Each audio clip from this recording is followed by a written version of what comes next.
काही आम्हाला जाणून घेता आलं। यानंतर शिंगोटे मॅडम या आपल्याशी काही गोष्टी शेअर करतील।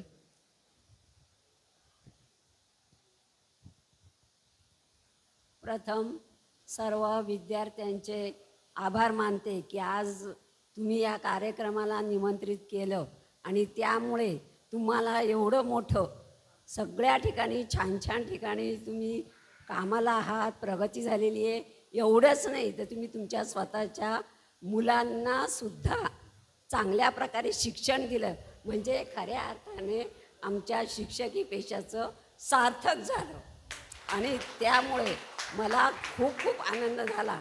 आणि तुम्ही जसे मित्रमैत्रिणी भेटलात तसे आज मला पण या आमच्या सगळ्या मैत्रिणी भेटल्या याचा खूप खूप आनंद वाटला आणि तुमचे सर्वांचे खूप आभारी। आणि असेच मोठे व्हा, आयुष्यात नाव कमवा, कीर्ती कमवा आणि आपल्या देशाचा घराचा मान राखा। बस सर्वांना शुभेच्छा। तुमच्या सर्व इच्छा परमेश्वराने पूर्ण कराव्यात।